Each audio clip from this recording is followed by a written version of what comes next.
moins force. Pour moi, c'est vie ou encore Jésus, pas moins force. Pour moi, c'est vie ou encore. C'est pas l'argent, non, non, non, non. C'est pas richesse, moins qu'à monter, pas moins force. Pour moi, c'est vie ou encore. Pour moi, c'est vie ou encore Jésus, pas moins force. Alors, pasteur, je voudrais te parler de quelque chose qui m'avait beaucoup troublé sur les réseaux.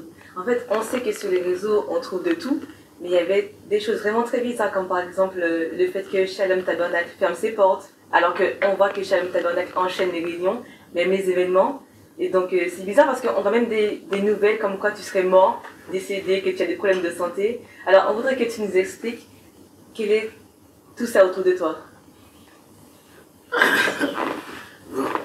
Rebecca, ça c'est une très bonne question. Diana, est-ce que tu peux me donner les glaçons, s'il te plaît? Je vais répondre à ta question. Mets-moi 2-3 glaçons. Merci. Ok. Je sais que dans les réseaux sociaux, on trouve de tout, comme tu venais de dire.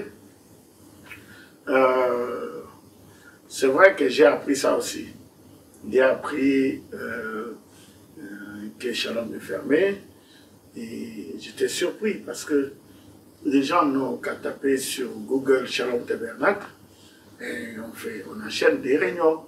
Et je sais pas, Shalom est fermé, pourquoi, comment, bon, ça c'est des oiseaux de mauvais augure, mais leur prophétie ne fonctionnera jamais. Shalom c'est du solide. Et puis bon, ils ont dit que je suis mort. C'est vrai, peut-être que tu parles à un mort. je sais pas, je suis mort et je suis ressuscité et oui, je suis vivant. Bon, pas au siècle des siècles, ça c'est Dieu. Mais je suis là. Je suis là et je suis aux Antilles. Je suis venu joindre l'utile à l'agréable, me reposer un peu. Et comme tu vois, je bois du jus local. Hein. Donc, voilà. Ok, je comprends mieux, parce qu'on a aussi entendu parler des divisions, comme quoi il y a des frères et des sœurs qui seraient partis d'église. Donc on voudrait savoir comment tu expliques ça. Ah, d'accord. Bon, ça dépend comment on appelle, enfin, la définition qu'on donne de la division. Parce qu'une église comme Shalom Tabernacle, c'est une église d'à peu près 800 personnes. Et quand il y a 20 ou 30 qui partent, et il y a 20 ou 30 autres qui viennent, ces allants et venants, on ne sent pas. Shalom, c'est une mastodonte. Shalom, c'est comme un bateau de croisière. C'est un monstre, c'est un géant. Donc, il y a toujours des allants et venants.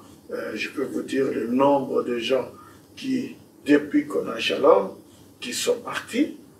Et je peux vous dire des gens qui sont venus après. Donc, pour moi, c'est un non-événement. Et c'est vrai que il y a eu quelques mouvements actuellement. Et j'ai eu quand même pas mal de mes amis, de pasteurs, qui m'ont encouragé, comme s'il y avait quelque chose, comme si le ciel nous était tombé sur la tête. Bon, je le comprends. Vous savez, quand vous entendez des nouvelles des lois, vous pensez vraiment que c'est la réalité, mais ce n'est pas la réalité. Cette question que tu viens de me poser, c'est une question, je ne voudrais pas répondre à ça, mais je vais répondre pour toi. Parlons un peu de la division. La première grosse division qu'il y a eu, c'était dans l'église de Jésus.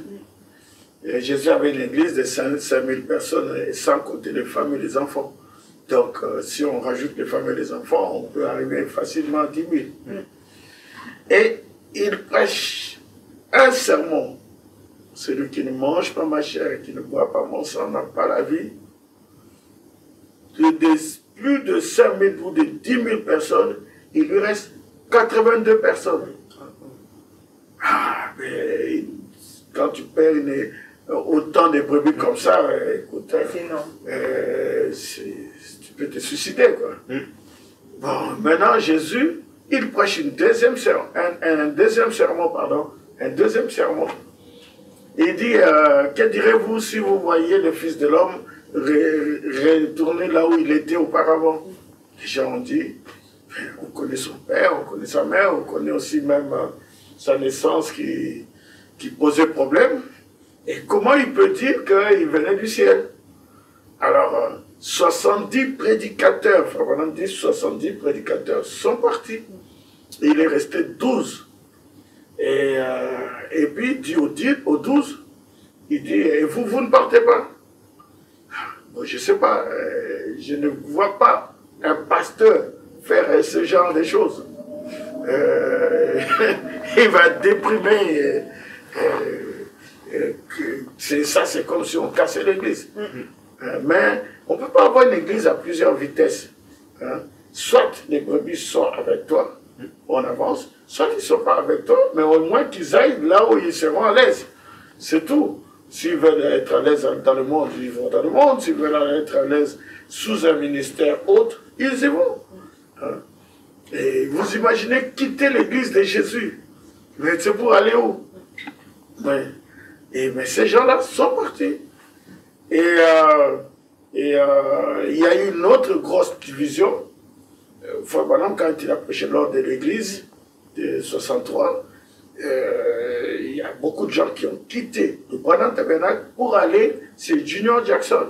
Parce qu'ils n'ont pas aimé l'ordre de l'église, comment Frère Branham a mis l'ordre par rapport au don et tout ça.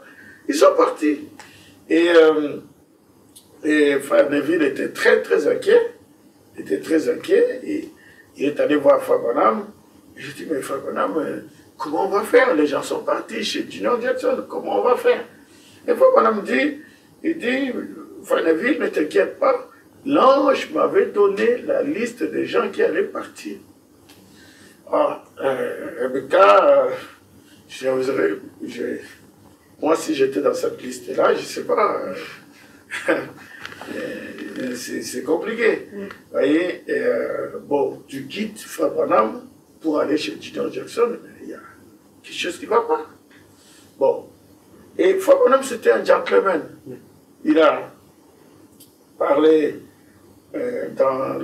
je disais ça dans l'ordre de l'église et dans d'autres messages aussi, où il parle de Frère Riddle, parce que les gens sont allés chez Riddle, chez Junior Jackson et tout ça. Frère Branham dit, bon, c'est bien qu'ils aillent là-bas, ça fait vider le Branham Tabernacle pour les remplir, mais Dieu va remplir encore le Branham Tabernacle. Donc, c'est un peu ce miracle que je vois avec Shalom Tabernacle.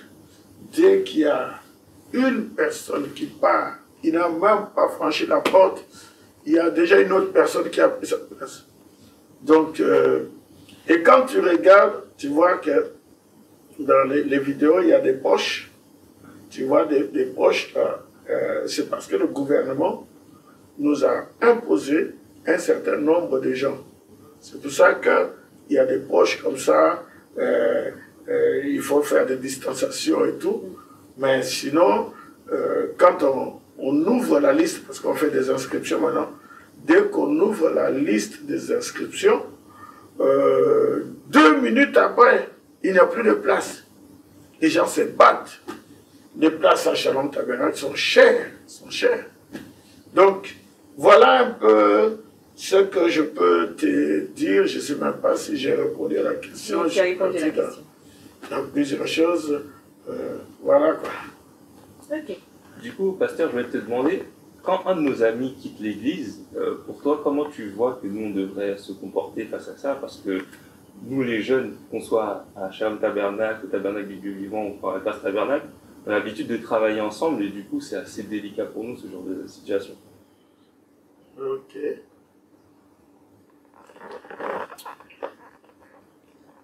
Ok, Brice, cette question est une question délicate, tu l'as dit. Et aussi c'est triste parce que, en fait, les parents, le problème c'est surtout les parents. Ils ne se rendent pas compte que tout ce qu'ils font déteint sur les enfants. La Bible dit l'iniquité des parents visite les enfants jusqu'à la 4e génération. Et c'est-à-dire que les parents ont fait quelque chose, et cela a des répercussions sur les enfants et les enfants de leurs enfants, etc., etc. Donc, quand on prend une décision dans la vie, on doit mûrir la chose. La Bible nous dit même que quand tu veux parler, il faut tourner la langue 7 fois. Bon, il y a des gens qui ne tournent même pas une seule fois. Ils parlent comme ça, et puis après, ça fait des dégâts. La vie est faite de décisions.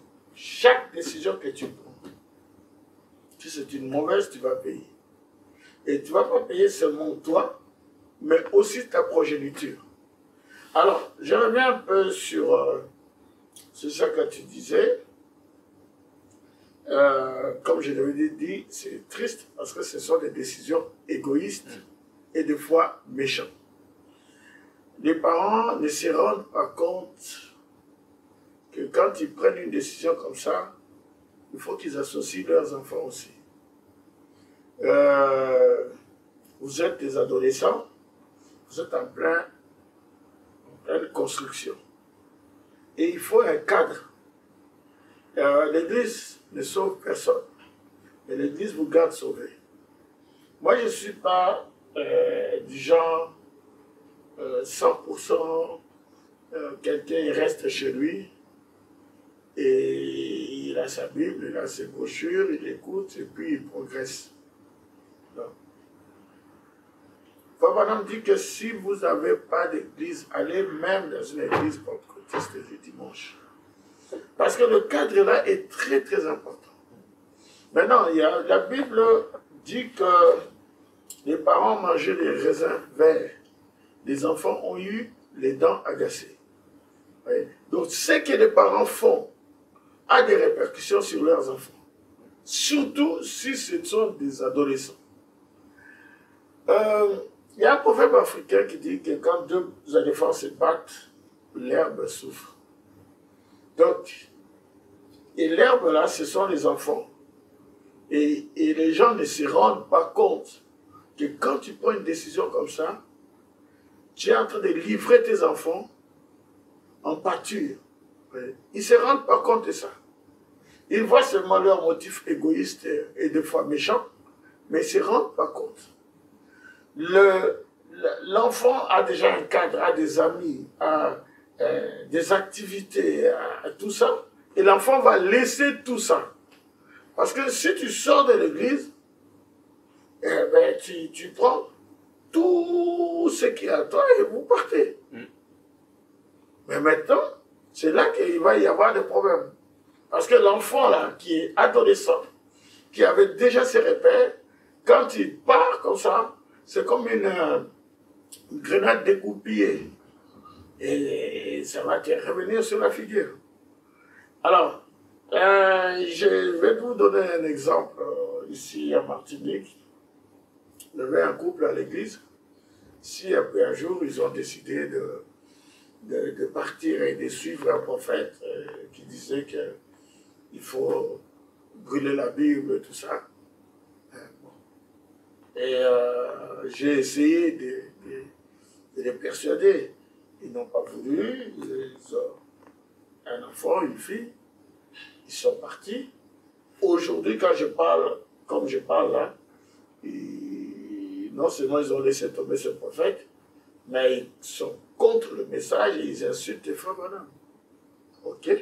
Mais la conséquence de ça, c'est que leur fille a fait 2 enfants avec des copains. La fille est méconnaissable. Mais, donc, l'iniquité des parents a visité ces enfants-là. Donc, le problème, c'est que le pasteur ne peut pas décider à la place des gens. Moi, je ne suis pas un gourou. Si je vous dis, je ne peux que donner des conseils. Ne va pas. Si tu décides de faire une chose, vas-y. Et puis, c'est les conséquences qui vont t'enseigner. Donc, je sais que c'est très difficile pour vous, mais on ne peut pas faire autrement. Voilà. Donc du coup, pasteur, je vais te demander aussi, comment tu fais pour gérer 3 églises qui sont sur 2 continents différents, qui sont toutes autonomes et pourtant qui arrivent à travailler en harmonie? C'est une bonne question. C'est Brice, moi j'ai fait la gestion. J'ai fait la gestion à l'université. J'ai jamais voulu avoir plusieurs églises. Je me suis retrouvé en tête de plusieurs et il y a eu des églises que j'ai données à mes collaborateurs. Donc il me reste 3 églises dont je gère.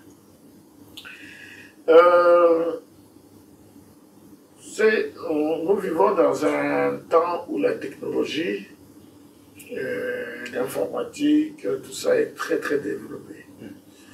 Nous avons, j'ai pris un peu l'exemple de multinationales, de comment ça fonctionne. Donc, vous voyez, il y a des entreprises qui sont autonomes à travers le monde, mais toutes ces entreprises-là, ils ont un seul PDG. Ils sont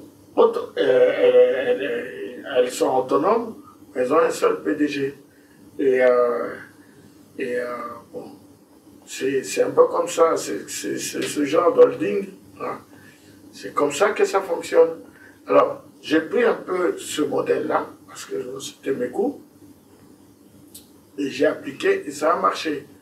Et surtout qu'avec l'informatique, aujourd'hui, on peut gérer, il y a des lives, il y a de tout, on peut gérer. Ça marche très très bien. Et pour moi, il n'y a aucun problème. Je suis ici à Martinique, mais je suis en train de gérer Shalom Tabernacle. Bien entendu, j'ai aussi des gens qui travaillent avec moi. Et même le groupe des jeunes qui travaillent avec moi, vous tous, hein, avec ceux qui sont à Paris et tout ça, il y a au moins 50 jeunes de 2 continents, mais ils travaillent ensemble et ça marche très très bien. C'est un peu le progrès de la science. Voilà. Ok, alors, on vient juste de parler de tes 3 églises qui représentent beaucoup de travail. Mais comment tu fais justement pour que chaque brebis reçoive sa part, qu'elle soit ici à Martinique, à Paris ou à Lyon? Ok, merci Rebecca. Moi, je suis comme un maître conférencier.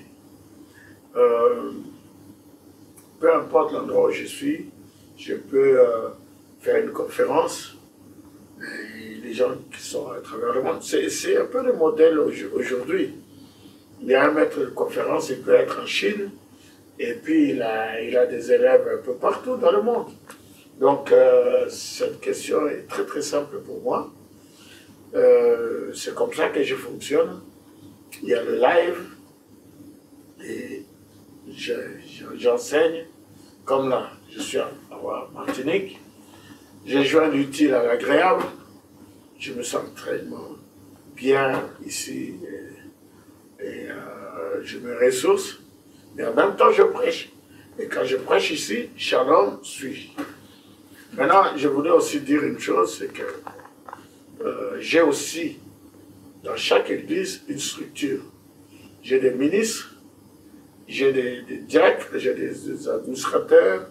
Chaque église est autonome et il y a une structure et qui fonctionne très très bien, parfaitement. Donc, et j'ai aussi des ministres qui prêchent avec moi. Je donne l'exemple, il y a le frère Didier, qui est pasteur à Lille, qui prêche aussi. Il y a le frère Alain, qui est là, qui est pasteur à Orléans, qui prêche aussi. J'ai aussi le frère Ossine, qui est un de mes diacres et ministre là-bas à Martinique. Non, à Lyon, pardon. Et ici, à Martinique, j'ai le frère Fernand, qui est ministre. Donc, j'ai quand même des gens qui me secondent. Je ne prêche pas tout seul. Mais en dehors de ça, on a notre prédicateur principal, c'est Frère Branham. L'Église a adopté d'écouter Frère Branham derrière la chair. Vous voyez, donc, et ça, c'est vraiment quelque chose de merveilleux parce qu'il y a beaucoup d'églises qui n'arrivent pas à ça. Il y a eu des pasteurs qui m'ont dit, venez enseigner à nos brebis à écouter Frère Branham. J'ai dit, écoutez, c'est vous-même qui devez les enseigner. Ouais. Donc, le Dieu du ciel a dit, je vous enverrai Élie les prophètes, et nous sommes les auxiliaires. Donc, Frère Branham, les gens écoutent Frère Branham, et les gens aussi écoutent en tant que leur pasteur. Donc, voilà un peu comment, Rebecca, je peux répondre à ta question. Je ne sais pas si j'ai bien répondu. Oui, tu as bien répondu. Merci. Ok. Merci bien. Que le Seigneur bénisse. Dieu te bénisse.